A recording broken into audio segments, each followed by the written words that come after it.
Você sabia que a maioria das pessoas vive prisioneira do seu passado? Ficam arrastando dores, erros e limitações, como se tudo isso fosse parte de sua identidade. E o mais incrível, elas não percebem que podem ser completamente livres disso. Parece polêmico, né? Mas é isso que Jesus nos ensina.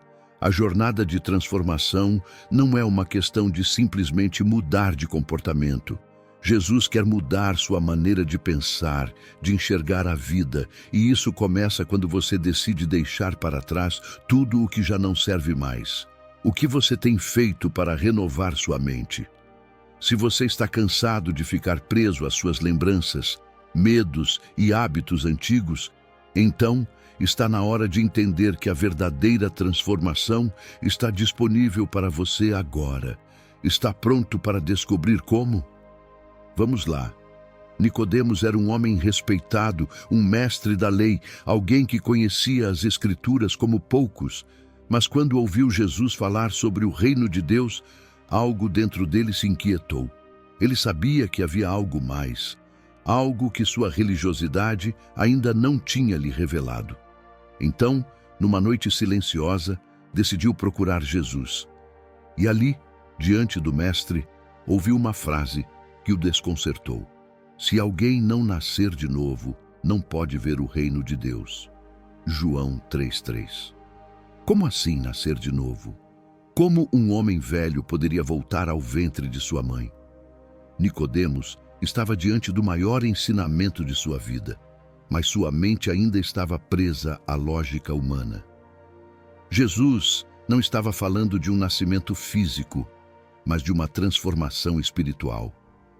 Assim como um bebê entra em um mundo completamente novo ao nascer, aquele que nasce do Espírito entra em uma nova realidade, uma nova forma de viver. Aquele que não nascer da água e do Espírito não pode entrar no reino de Deus. João 3:5. Água e Espírito, purificação e poder.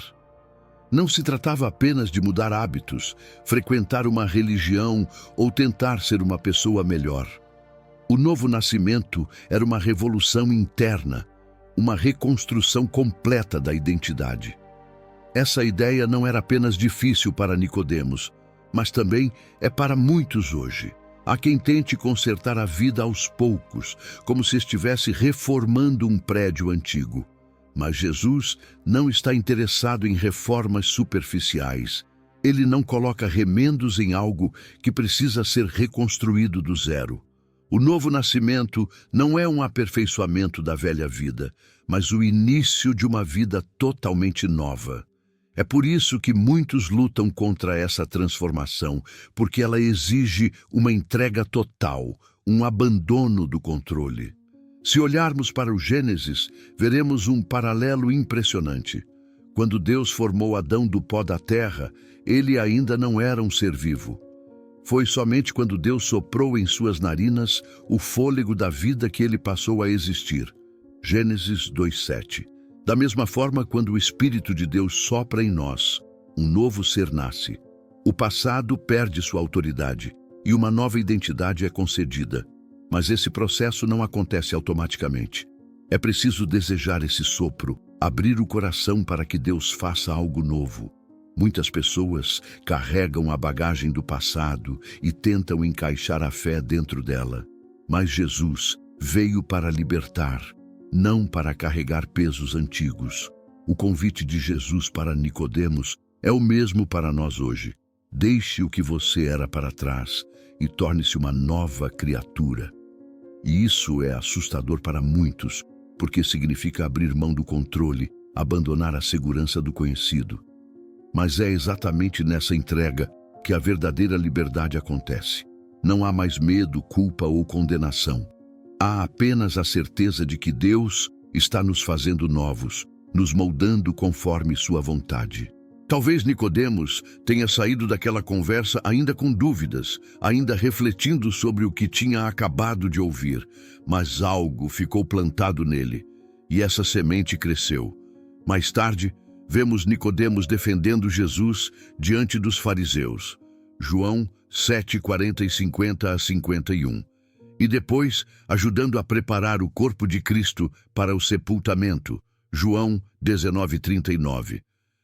Aquela conversa mudou sua vida, mesmo que a transformação não tenha sido imediata. O novo nascimento muitas vezes começa assim, com um choque, uma pergunta, um desconforto. Mas pouco a pouco, a verdade se instala e começa a renovar a mente. E é exatamente aí que está o maior desafio, a renovação da mente. Porque mesmo depois de nascer de novo, o passado continua tentando sussurrar, tentando nos puxar de volta para o que éramos antes. Como lidar com isso? Como impedir que velhos pensamentos e hábitos sabotem essa nova vida? Nascer de novo é um milagre, mas viver essa nova vida é uma guerra. A verdadeira batalha não acontece no mundo exterior, mas dentro da mente. Transformai-vos pela renovação do vosso entendimento. Romanos 12:2. O que isso significa?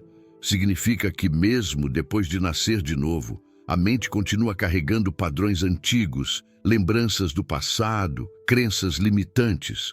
O espírito foi renovado, mas a mente precisa passar por um processo contínuo de transformação. E é aí que muitos tropeçam. Eles querem uma mudança instantânea, mas não percebem que a renovação da mente é uma construção diária.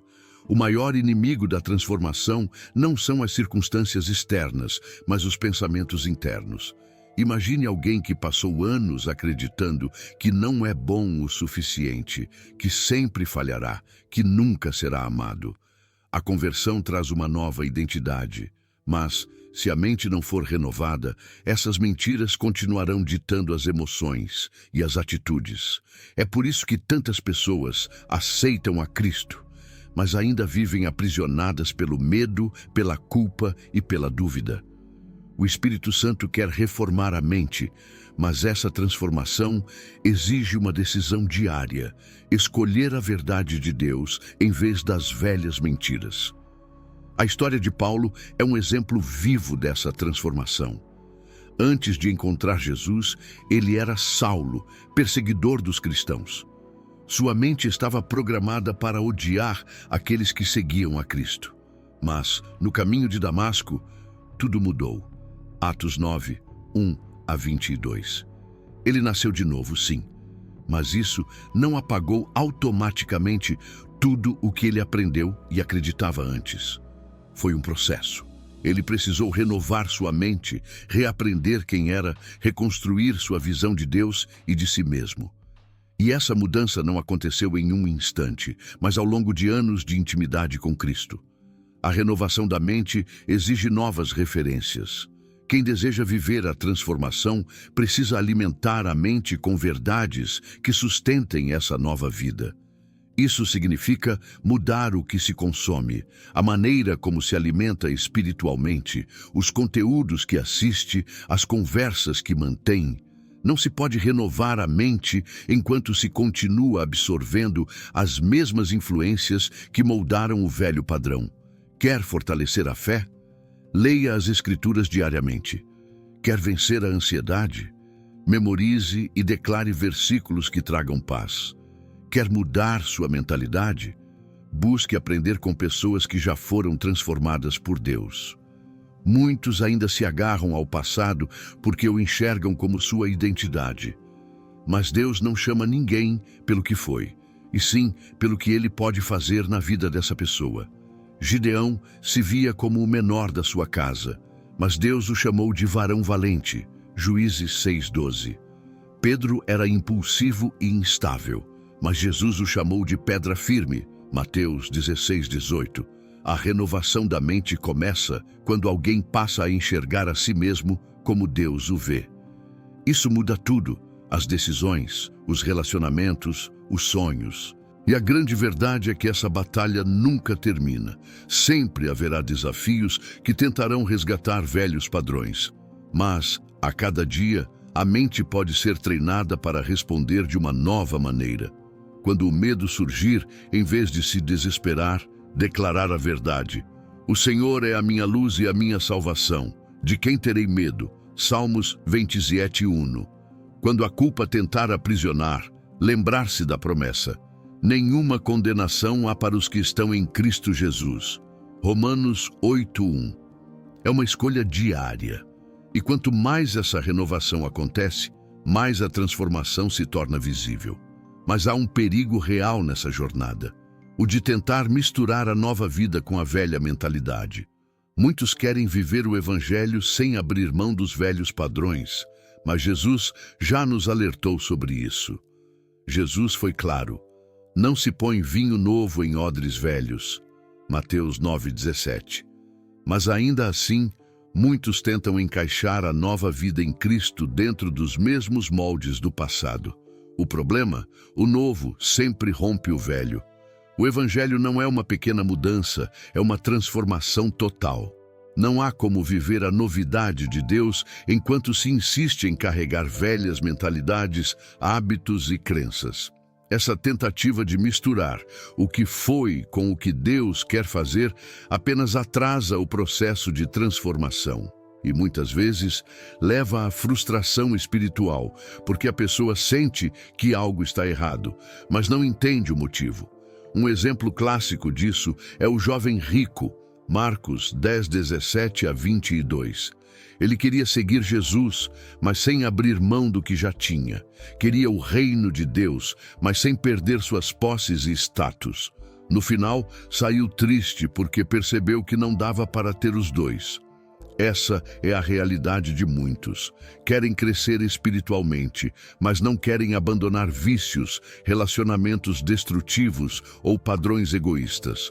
Querem uma nova vida, mas sem abrir mão das velhas seguranças. Mas o novo e o velho não coexistem. O vinho novo precisa de um recipiente novo, uma mentalidade transformada, uma disposição para deixar o que passou no passado. Misturar o novo com o velho não só impede o crescimento, como pode ser perigoso. Imagine alguém que se converte, mas continua alimentando-se de conteúdos que o afastam de Deus. Aos poucos, essa pessoa começa a sentir que sua fé está fraca, que seu ânimo espiritual diminui. Por quê? Porque está tentando viver uma vida nova com influências antigas. O mesmo acontece com quem tenta manter amizades que o puxam para hábitos que já deveriam ter sido deixados para trás. Cedo ou tarde, o velho odre não suporta o vinho novo e a pessoa acaba voltando ao que era antes. Paulo passou por essa ruptura. Antes de conhecer Jesus, ele era um fariseu respeitado, com prestígio e influência. Mas, quando teve o encontro com Cristo, tudo mudou. Ele não tentou manter sua antiga vida enquanto servia a Deus. Pelo contrário, declarou: mas o que para mim era ganho, reputei-o como perda por Cristo. Filipenses 3:7. Ele entendeu que não dava para carregar o passado e o futuro ao mesmo tempo. Escolheu abrir mão de tudo para viver completamente a transformação que Deus tinha para ele. E essa é a chave, a entrega total. Isso não significa que a pessoa deve abandonar tudo o que conheceu, mas significa que aquilo que não se alinha com Deus precisa ser deixado para trás. Se a nova vida exige mudanças, essas mudanças precisam ser feitas sem hesitação. Se Deus pede para abandonar certos hábitos, é porque Ele tem algo melhor.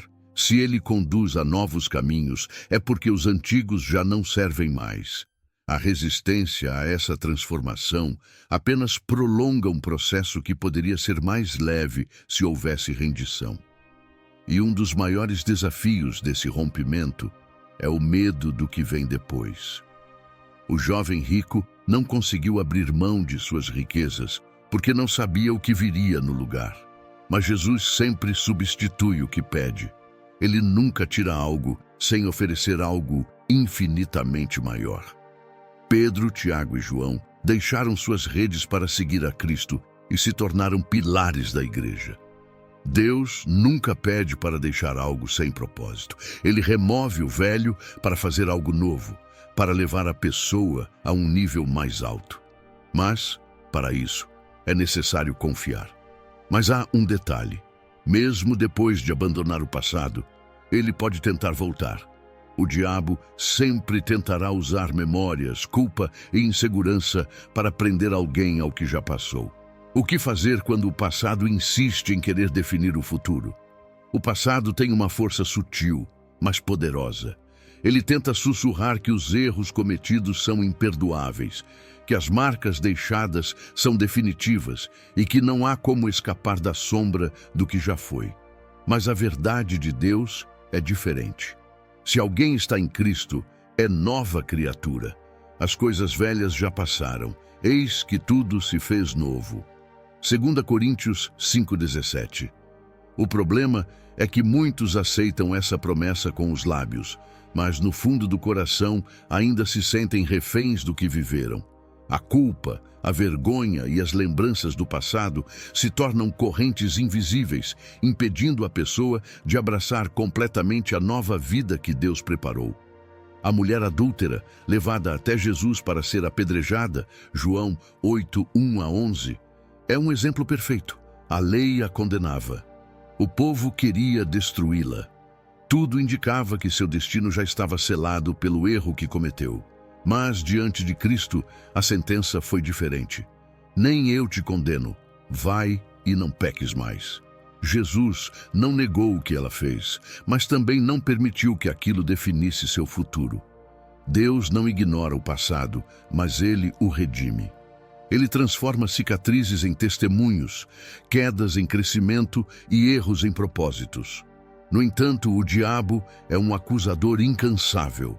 Ele gosta de trazer à tona os momentos de fracasso, os deslizes, as decisões erradas. Ele sussurra que a pessoa nunca será realmente livre, que sempre carregará a identidade do passado. Paulo viveu isso. Antes, ele era um perseguidor da igreja, responsável por aprisionar e matar cristãos. Imagine o peso da culpa que poderia ter paralisado sua caminhada. Mas em vez de viver prisioneiro do que foi, ele decidiu avançar. Esquecendo-me das coisas que para trás ficam e avançando para as que estão adiante, prossigo para o alvo. Filipenses 3:13-14. Esse é o segredo. Olhar para frente, não para trás. Quantas pessoas deixam de viver plenamente porque ainda se enxergam como a versão antiga de si mesmas? Alguém que foi rejeitado no passado pode viver preso ao medo da rejeição. Alguém que falhou uma vez pode evitar novos desafios por temer falhar de novo. Isso se torna um ciclo que impede qualquer avanço. Mas Deus não nos chama para viver em ciclos de dor, e sim para caminhar de glória em glória. Quem se agarra ao passado se prende a algo que já não existe. O que passou, passou. O que Deus tem preparado é sempre maior. Para quebrar esse laço, é preciso alimentar a nova identidade em Cristo. A primeira chave é renovar a mente com a palavra de Deus. Cada dia, cada escolha, cada pensamento precisa ser alinhado com a verdade divina. Se antes a pessoa se via como um fracassado, precisa declarar o que Deus diz. Sou mais que vencedor em Cristo.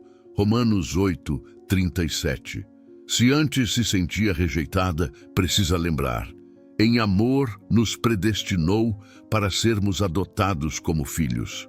Efésios 1:5. O passado diz uma coisa, mas Deus diz outra. E no final, só uma dessas vozes pode definir quem você realmente é. O segundo passo é agir como alguém que já foi transformado. Não basta apenas acreditar, é preciso viver como uma nova criatura.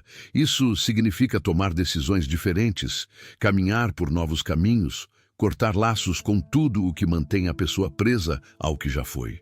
Pedro negou Jesus 3 vezes, mas não viveu na culpa.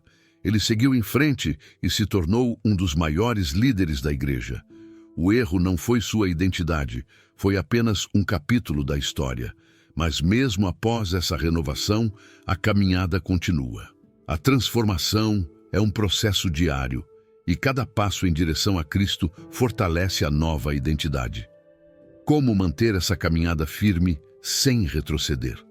A transformação que começa no novo nascimento não acontece de uma vez. Não é como apertar um botão e, de repente, todas as fraquezas desaparecem. É um processo, um trabalho contínuo que Deus faz naqueles que se rendem a Ele. Aquele que começou a boa obra em vós, há de completá-la até o dia de Cristo Jesus. Filipenses 1:6. Isso significa que cada dia é uma oportunidade para crescer, amadurecer e se tornar mais parecido com Cristo.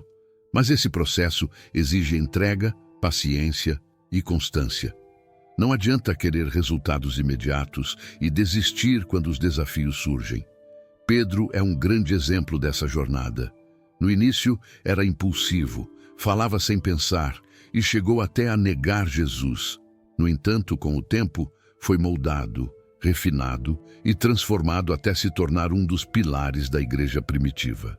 Deus não o descartou por causa de suas falhas, mas o lapidou como um oleiro faz com o barro. O mesmo acontece com cada um de nós. Não é porque alguém ainda luta contra certos hábitos que significa que não está sendo transformado. O importante é não desistir no meio do caminho. E como essa transformação acontece? Através das escolhas diárias. Pequenas decisões fazem toda a diferença. Escolher perdoar quando o coração quer guardar rancor. Escolher falar a verdade quando mentir parece mais fácil. Escolher buscar a Deus antes de agir por impulso. Cada uma dessas escolhas fortalece o caráter e molda a nova identidade em Cristo. Afinal, um grande crescimento espiritual não acontece em momentos extraordinários, mas no ordinário da vida, nas decisões simples e consistentes do dia a dia. No entanto, há dias difíceis. Dias em que parece que nada mudou, que os mesmos erros se repetem e que a caminhada é longa demais. É nesses momentos que muitos desistem. Acham que não são bons o suficiente, que nunca conseguirão mudar de verdade. Mas essa é uma mentira do inimigo. Deus não se impressiona com quedas. O que Ele quer ver é perseverança. O justo cairá 7 vezes e se levantará. Provérbios 24:16.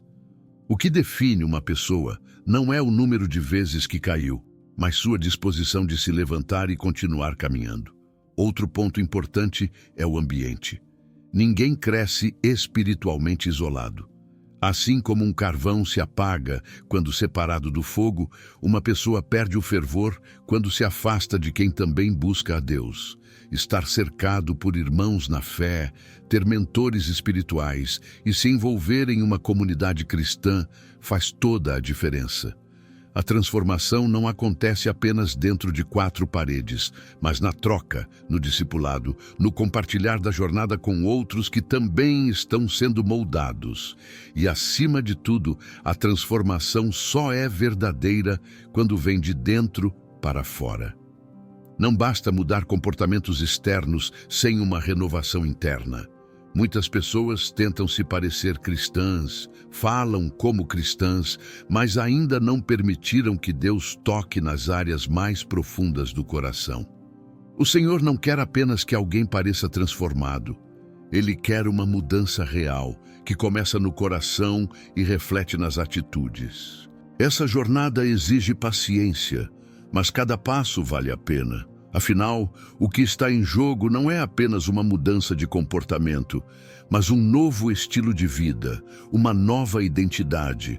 E à medida que essa transformação acontece, algo poderoso acontece. As cadeias invisíveis que antes aprisionavam começam a ser quebradas.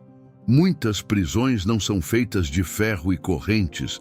Há cadeias invisíveis que seguram pessoas no mesmo lugar por anos, sem que percebam. Medo, culpa, rejeição, traumas do passado. Tudo isso pode se tornar um fardo que impede alguém de viver plenamente a liberdade que Cristo oferece. Se o Filho vos libertar, verdadeiramente sereis livres. João 8:36. A questão é, quantos realmente vivem essa liberdade? Muitos aceitam a Cristo, mas continuam aprisionados por pensamentos e emoções que os paralisam. O novo nascimento nos dá uma nova identidade, mas para vivê-la é preciso romper com tudo que ainda nos prende ao passado. Uma das cadeias mais comuns é o trauma emocional não resolvido. Feridas da infância, palavras que machucaram, rejeições e fracassos podem deixar marcas profundas. A mulher encurvada, mencionada em Lucas 13:10-13, é um grande exemplo disso. Ela estava fisicamente doente há 18 anos, mas sua condição ia além do corpo. Era uma prisão da alma. Quando Jesus a curou, não apenas endireitou sua coluna, mas quebrou a opressão que a mantinha naquela condição. Quantas pessoas hoje vivem encurvadas emocionalmente, carregando dores que não foram tratadas? Mas Jesus continua sendo aquele que endireita destinos e liberta de fardos invisíveis. Outra prisão poderosa é o medo da rejeição. Muitas pessoas vivem presas à necessidade de aprovação dos outros. Têm medo de desagradar, de serem criticadas, de perderem amizades. Esse medo pode levar alguém a comprometer sua fé, aceitar situações tóxicas e se conformar com padrões que não vêm de Deus. Mas Jesus nos chama para algo maior. Ele mesmo foi rejeitado, desprezado, crucificado e ainda assim permaneceu firme em sua identidade. Quem se prende à opinião dos outros nunca experimentará a plenitude da liberdade que Cristo oferece. O hábito da autopiedade também aprisiona.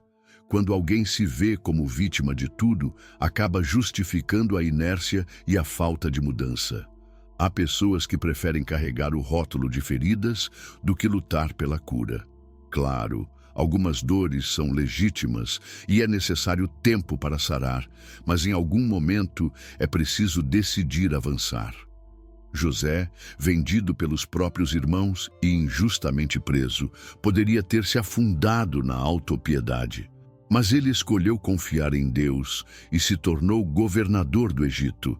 Se ele tivesse se fixado no sofrimento, jamais teria vivido o propósito de Deus para sua vida. Há também as prisões dos padrões antigos. Muitas vezes, alguém se converte, mas ainda carrega hábitos e mentalidades que pertencem ao passado. É como tentar colocar vinho novo em odres velhos. Mais cedo ou mais tarde, tudo se rompe. Mateus 9:17.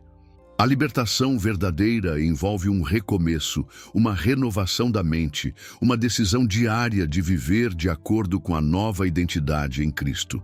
Isso significa abandonar práticas destrutivas, pensamentos negativos e comportamentos que não refletem a luz de Deus. Para quebrar essas cadeias invisíveis, é essencial reconhecer sua existência. Não se pode vencer um inimigo que não se admite estar enfrentando. Orar e pedir que Deus revele quais prisões ainda estão ativas na alma é um primeiro passo. Depois, é preciso confrontá-las com a verdade da palavra.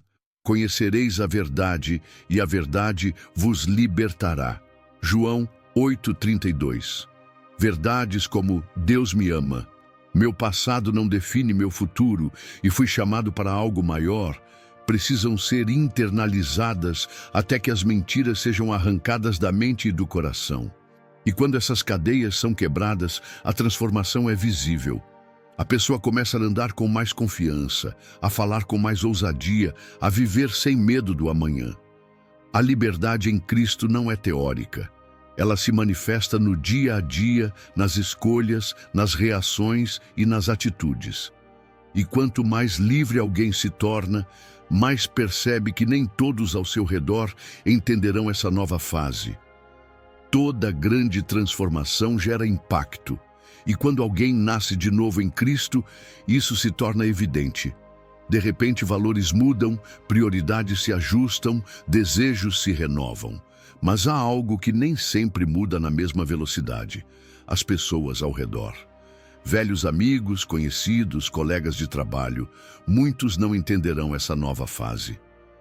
Eles acham estranho que vocês não se lancem na mesma torrente de devassidão. 1 Pedro 4:4. O conflito é inevitável. Alguns questionarão, outros zombarão e alguns até tentarão puxar de volta para a antiga vida. Afinal, ninguém gosta de perder um parceiro de pecado.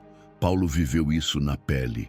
Antes de sua conversão, era respeitado entre os fariseus, tinha prestígio e influência, mas depois que encontrou Jesus, tudo mudou.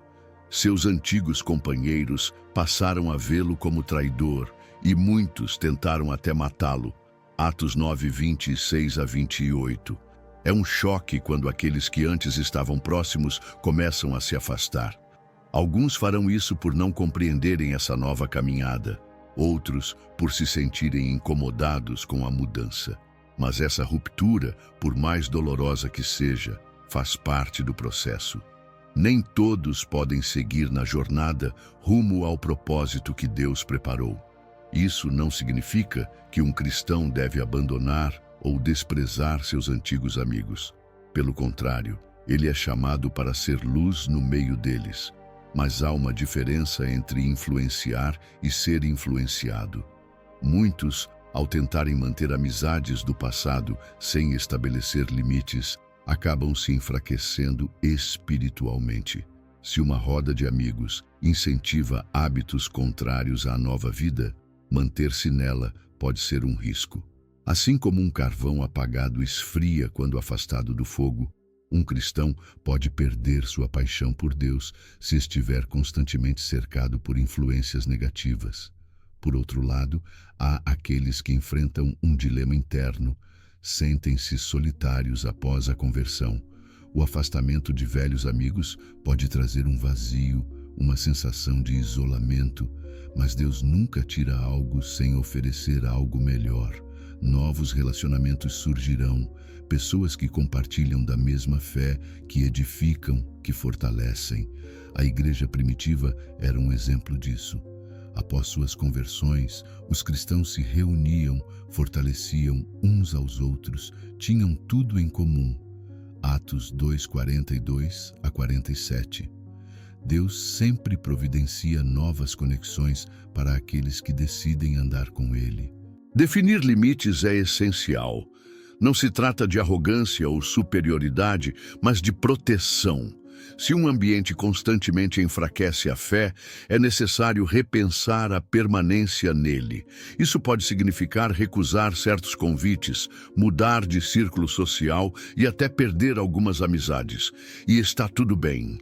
Jesus disse que seguir a ele teria um custo. Lucas 14, 26 a 27. Mas vale a pena. Nada se compara ao que ele oferece: paz, direção, propósito. Ao mesmo tempo, é preciso manter o coração livre de julgamentos. Nem todos que ainda vivem na velha natureza fazem isso por rebeldia. Alguns simplesmente ainda não tiveram um encontro verdadeiro com Cristo. O papel do cristão não é condenar, mas testemunhar. Seu comportamento, suas palavras e sua postura podem ser o maior evangelismo que seus antigos amigos verão. Muitos se afastarão, mas alguns, ao verem a transformação genuína, se aproximarão para buscar essa mesma mudança. E quando isso acontece, a alegria é indescritível. Ver alguém que antes andava perdido, encontrando a verdade, é uma das maiores recompensas da vida cristã. Mas o mundo não aceitará isso tão facilmente. Ele tentará pressionar, ridicularizar, criar obstáculos. Desde os primeiros dias da igreja, os seguidores de Cristo enfrentaram oposição. O próprio Jesus alertou: se vocês fossem do mundo, ele os amaria como se fossem dele, mas vocês não são do mundo. João 15 e 19. A verdade é que o mundo não celebra quem decide viver em santidade. Ao contrário, rejeita, critica e tenta desacreditar. É por isso que, ao nascer de novo, muitos percebem um afastamento natural de pessoas e ambientes que antes faziam parte de suas vidas. E não se trata apenas de antigos amigos. A cultura, a mídia, os valores da sociedade frequentemente caminham na contramão da fé cristã. O mundo oferece atalhos, sucesso fácil, prazeres momentâneos, caminhos mais leves, e aqueles que recusam são vistos como radicais, ultrapassados, fanáticos. Daniel e seus amigos viveram isso na Babilônia. Eles foram pressionados a se conformar, a se alimentar dos costumes daquele império, a abandonar sua identidade espiritual. Daniel 1:8. Mas decidiram permanecer fiéis. Eles não discutiram, não fizeram protestos, apenas se posicionaram. No fim, Deus os exaltou diante de todos. A fidelidade sempre tem recompensa. E essa pressão não vem apenas de fora. Muitas vezes, a maior batalha acontece internamente. O desejo de aceitação, o medo de ser excluído, a dúvida se vale a pena permanecer firme. Tudo isso pode levar alguém a ceder. E o perigo de ceder uma vez é que, depois, a linha entre certo e errado se torna cada vez mais borrada. No início, é só uma concessão pequena, uma adaptação. Mas, quando se percebe, o coração já foi tomado por uma fé superficial, moldada pelo que é conveniente e não pelo que é verdadeiro. Então, como permanecer firme? Primeiro, fortalecendo a identidade em Cristo. Quando se sabe quem se é nele, as opiniões do mundo perdem peso. Segundo, construindo um alicerce sólido na palavra. Jesus comparou isso a uma casa edificada sobre a rocha. Vieram as chuvas, transbordaram os rios, sopraram os ventos, mas ela não caiu, porque estava firmada.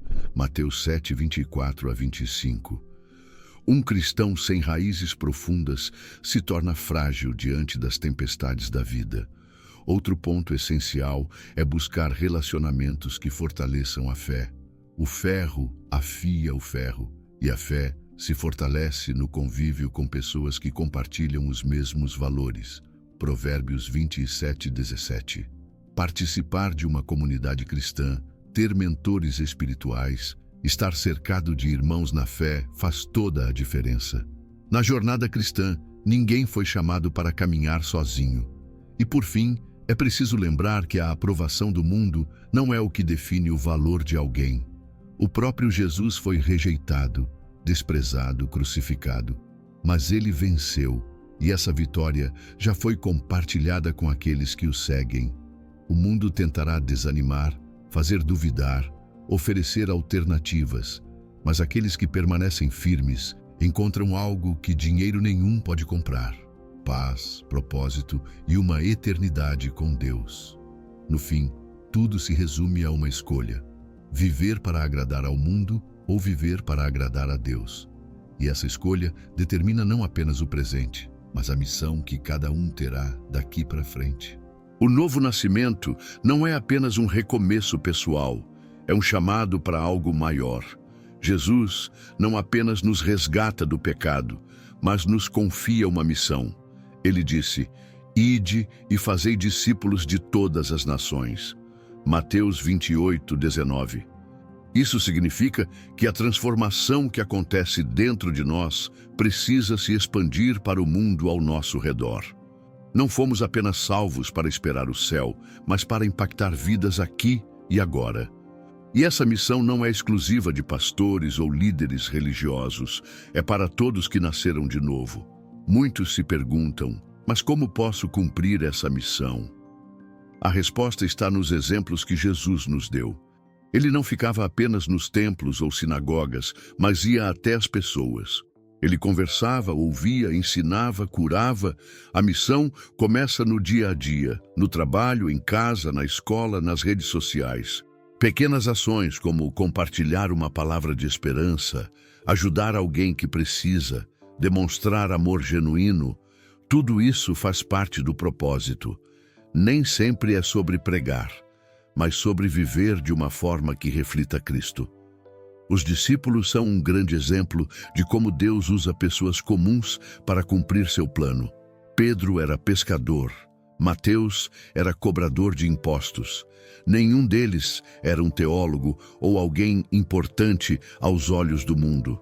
Mas quando encontraram Jesus, suas vidas mudaram completamente. Eles passaram de anônimos a protagonistas da maior revolução espiritual da história. Isso mostra que Deus não chama os capacitados, Ele capacita os chamados. E se Ele te chamou, Ele também te dará as ferramentas necessárias. Outro ponto essencial é entender que essa missão não é opcional. Muitos aceitam a salvação, mas ignoram o chamado para influenciar outras vidas. Mas a verdade é que quando Deus nos transforma, Ele espera que sejamos um canal de transformação.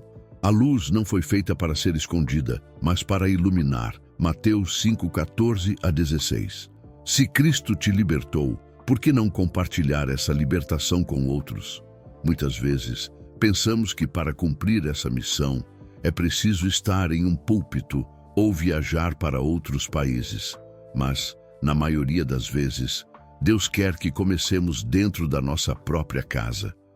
Como tratamos nossos familiares?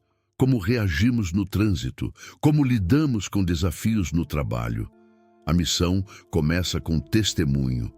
Se as pessoas à nossa volta não enxergam Cristo em nós, de que adianta falar sobre Ele? E claro, essa missão também envolve sacrifício. Nem sempre será fácil. Haverá rejeição, críticas, desafios, mas vale a pena. Paulo enfrentou prisões, açoites e perseguições porque sabia que sua vida tinha um propósito maior.